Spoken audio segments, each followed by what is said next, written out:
You're telling me she didn't immediately pepper spray him? Hey y'all, it's Nat. I hope you're having a terrific day today. And for this video, we're going to be doing a reading vlog of books I probably should have read by now. All right, before we get to anything bookish, make sure to hit like and subscribe down below, as well as tell me in the comments what is a book that you have been procrastinating reading all year. We're nearing the end of 2026, and as per usual, my December is mostly going to be dedicated to rereading books that I've previously loved, meaning I really don't have much time left to try and crank through the last few books that I need to read before the end of the year. But real specifically are the 10 books that I wanted to try and read this year. I have actually read 5 books off of this list so far this year, but I do still have 3 remaining books that I want to try and get to. 2 of those were books that were picked for me by my friends to read, and then one is actually to officially finish out a series that I really enjoyed. That one specifically is All the Hidden Paths by Foz Meadows. This is the second in the Tithna Chronicles, queer romantasy story with an arranged marriage, but unfortunately not long after getting married, the couple starts to be attacked, and the 2 of them start working together to try and figure out who is behind all of these. I read that one for Pride Month last year and really enjoyed it. I almost immediately went out and bought the second book, and I still have yet to get to it. So I really need to pick it up now. We are once again following the same couple, Velosin and 𝗖ție. This time around, they have been together for a little bit, and though they're still reeling from everything that took place at the end of the first book, but because of those events, 𝗖ție is now having to play a more prominent role in politics. So the couple are summoned to the capital city, but of course, along the way there, they once again find themselves in drama and trouble left, right, and center. I believe there's also an additional perspective in this one. I don't know who that is, but I am very intrigued. I'm really hoping I will enjoy this one just as much as I did the first. I had put this on the list so I would try and get it read this year. Still managed to procrastinate doing that, but we are going to finish it here soon. Apart from that one, I also have The Deal by Elle Kennedy. This is probably the one I was most nervous to put on this list. My in real life friend Kat actually picked this one for me, and she is a big romance reader. However, we don't always have the same thoughts on romance books, but this book is very popular, and I have heard there are some heavier topics going on in this series, so I'm really intrigued to try it out. Elle Kennedy is one of those authors that I have heard about her for a long time, so when Kat put this on my TBR, I figured why not? I'll go ahead and try it out. I believe this series is set at a college called Briar U, and I think it's all following like different hockey players on the team. This one specifically is following Garrett, who is trying to maintain his position of captain or something like that. He is struggling with one class, and of course, you know, if he doesn't pass the class, then he won't be able to play. So he enlists the help of Hannah to tutor him, I believe, and then I think somehow like they become friends with benefits, and then a relationship develops off of that. I'm not 100% sure on if maybe it's not a friends with benefits. Maybe they start fake dating or something. I'm not really a huge sports romancy girly, and honestly, hockey of all sports just is not one that really stands out to me, but I'm gonna try it, and here's hoping I like it. Final book is actually a repeat author for me. My friend Molly picked Alicia Jasinska's The Midnight Girls. This one I'm really excited for because we are following these 2 witches, or maybe they're like the mentees of witches who are constantly competing in trying to collect princes' hearts. However, this time they both get sent after the same prince, and each of them is determined to defeat the other. But of course, things get a little bit more complicated, especially when they start to learn more about one another and some sort of a relationship starts to develop there. The prior book I read by this author was The Dark Tide, and was also a YA sapphic fantasy. I think I read it for a dedicated vlog, so I'll put a link to that in the cards. And there was a lot about the author's writing that I enjoyed, but I wasn't super sold on the characters in that one, so I'm hoping that'll go better for me here. And on that note, I will talk to y'all again when I've officially dived into one of these books. Hey guys, so I have hit actually I've surpassed the halfway point of The Midnight Girls by Alicia Jasinska, and I am really liking this. Similar to The Dark Tide, I do feel like this author does a really great job of setting your expectations with the summary in one way and kind of like diving beyond that summary in an unexpected way for the rest of the story. Also similar to it, I believe The Dark Tide was inspired by, I want to say, a Scottish folk story, whereas this one feels like it is very reminiscent of Russia. There's lots of little references and terminology that makes me think this was inspired by Russia. And so we're alternating back and forth between Marinka, or Midday, and she is the assistant to the Red Witch. And we know that the Red Witch saved her life in order to take her on as a servant, though the Red Witch is definitely like not a particularly great mentor. Marinka is still very loyal to her. Then on the opposite side, we have Midnight, or 𝗖cie, and she is a lot more cold, calculated, doesn't really interact with anybody apart from Black Yaga. And one of the main ways that these witches get some of their power is by eating the hearts of princes. They're both going after this prince who is supposed to be the most pure of heart. That these two end up accidentally running into each other and sort of forming a bit of a friendship. They're actually kind of flirting it up with each other until eventually they realize who one another is. And now it's this intense competition of them trying to go after the prince, try and get his heart. But along the way, this is happening during a huge celebration, and also after I don't know if it's like a civil war or like a coup, but like there's been some sort of political issue that's recently taken place in this country, and they're like trying to recover from it. And so we also kind of see a little bit of Prince Yosef's storyline and how he is trying to help his country recover from this. And that definitely plays into the fact that he has such a pure heart. But his best friend was aligned with the opposing side, with the Serena, who recently took power. And that's really burned the bridge of their friendship. And we're starting to see that like these two definitely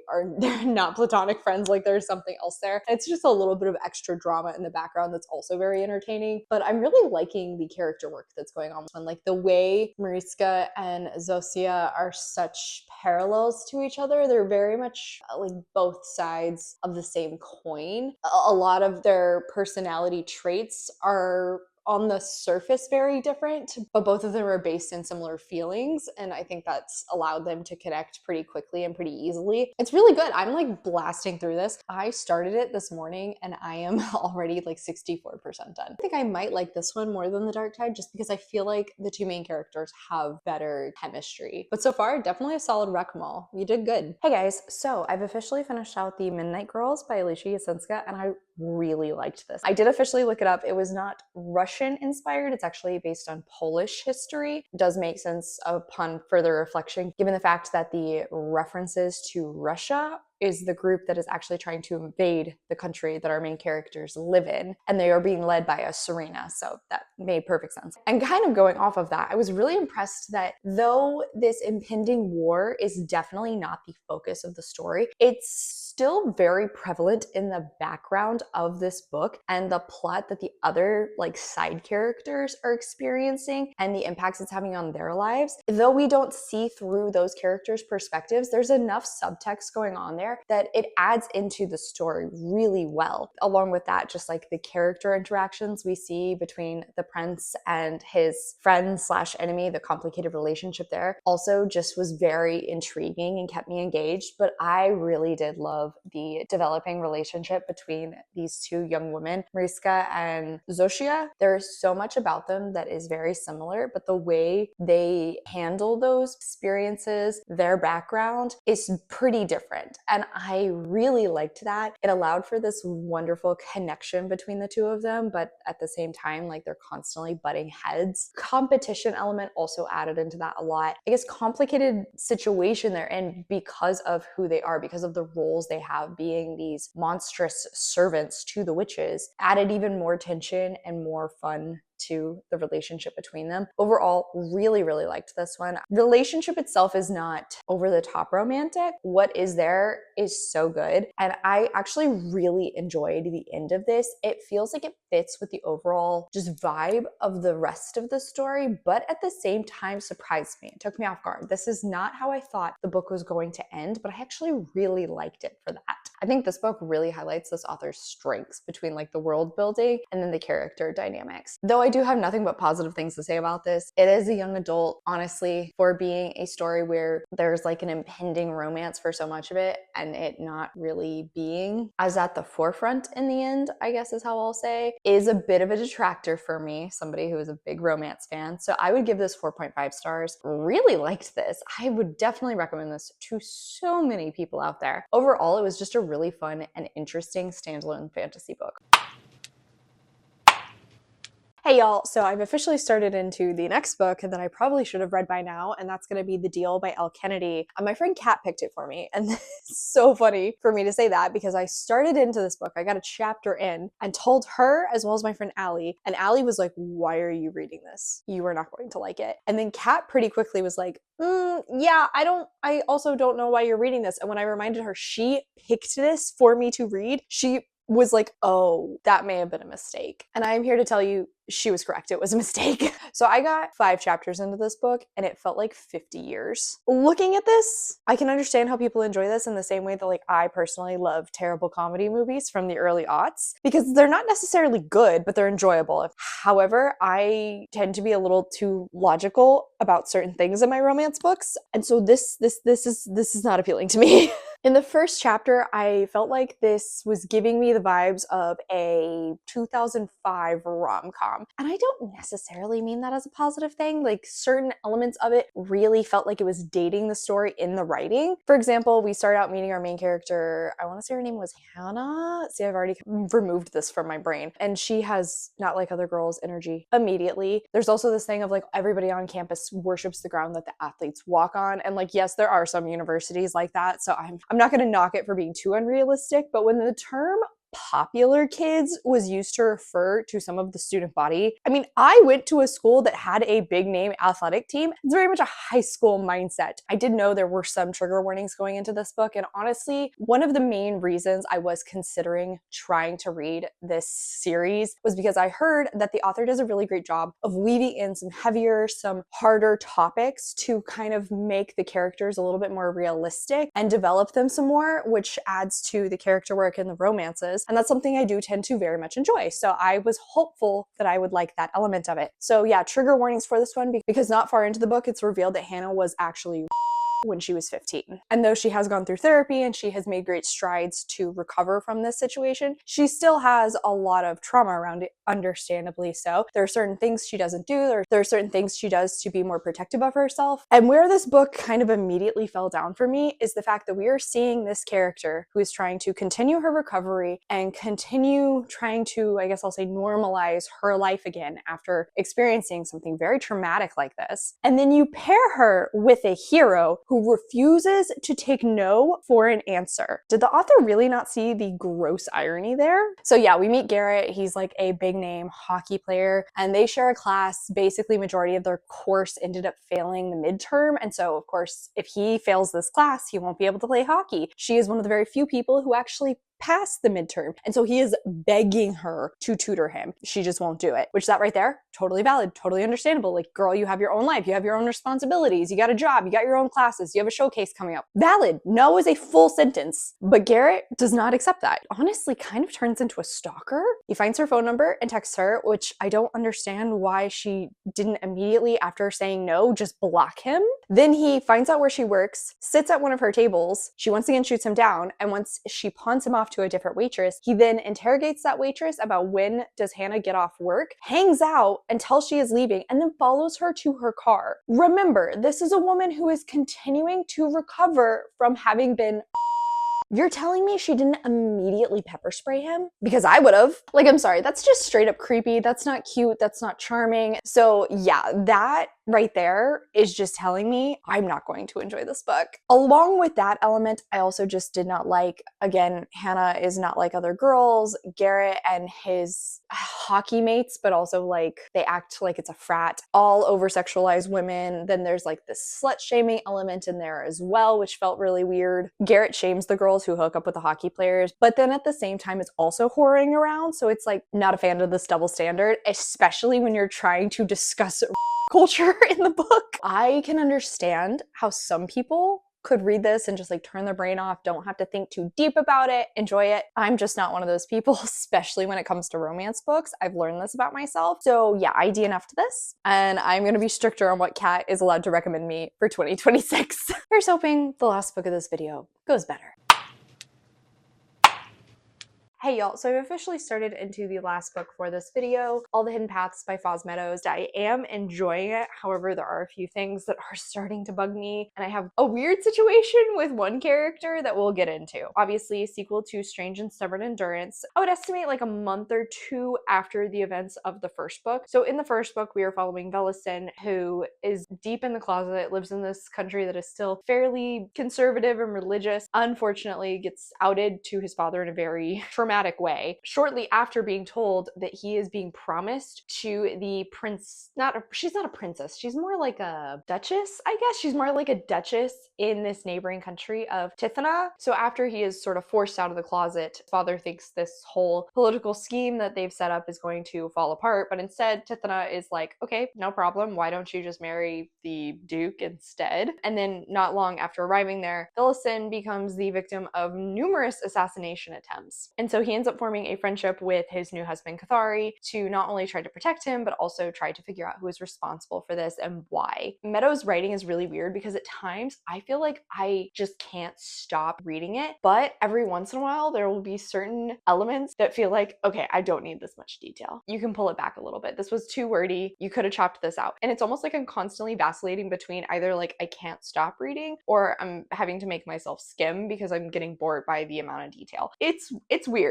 It's a weird situation. Being a sucker for an arranged marriage trope, I definitely enjoyed that element of the first book. 𝗖cie also has this very traumatic experience at the start of the first book, and we get some really phenomenal character work done around him as he tries to, unfortunately, heal through this while being in very uncomfortable circumstances, and then how that affects his newfound relationship with 𝗖cie. But I also loved the relationship that does develop between the two of them. It is so sweet. He's kind of a himbo, honestly, but he's like super caring. He's very emotionally intelligent, but he doesn't necessarily feel like he's very smart because there's so many politics involved in his life, especially now with his marriage to 𝗖cie, and he hates politics. He hates being involved in this. After the events of the first book, now he doesn't really have a choice, unfortunately. He really is being shoved into these political games, and 𝗖cie by extension is getting pulled in with him. And though 𝗖cie doesn't like this, he's really upset about it. He's actually very good at playing these games and picking up on these little cues, and he really loves learning more about 𝗖cie and utilizing that knowledge to kind of maneuver. Along with that though, just the romance, super sweet. I did feel like the first one, it does move a little bit fast because the first book really only takes place over about a week, and so I wasn't really feeling that these two were in love by the end of it, but you can tell there's a great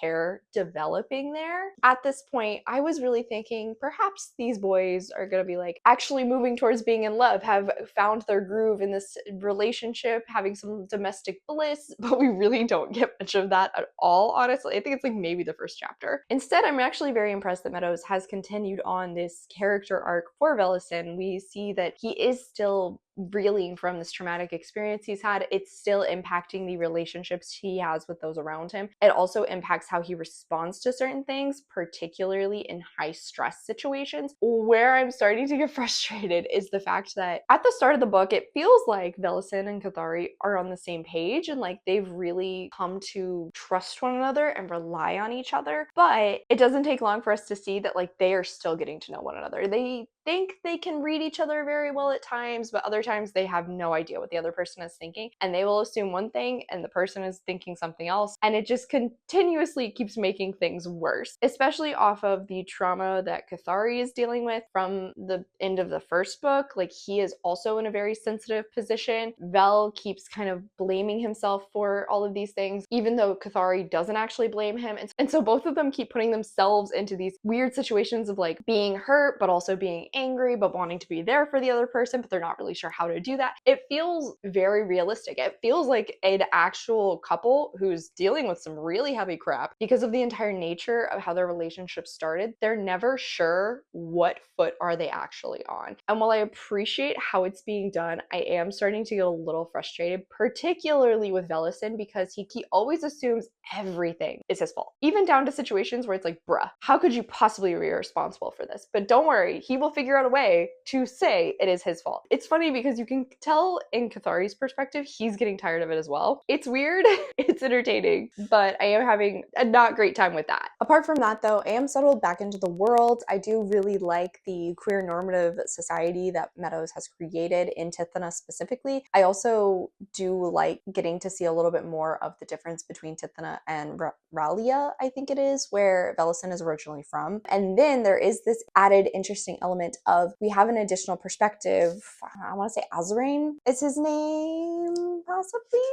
Azrian, there we go. And we know he is working for somebody in Ralia and is tasked with trying to get in the middle of Velicen and 𝗖𝗁𝗁's relationship. Somehow it plays into the political games that are going on between the two countries and the differences between the two countries. Right now, actually, it's really interesting. We had like 5 chapters from Velicen's perspective, 5 chapters from 𝗖𝗁𝗁's. We jumped back to Velicen, and now we're getting an interlude through Azarin's perspective. And that's where we're getting this funky situation with a different character who the narrator in the audiobook first spoke for him. I like immediately pictured Rasputin from The King's Man. I wouldn't say he's being like a romantic partner, but something's definitely developing there, and it's a weird thing to picture in my head, honestly. I don't think that necessarily matched how the character was actually described, but it's all I can think. Anytime I'm reading him now, it's weird. It is weird.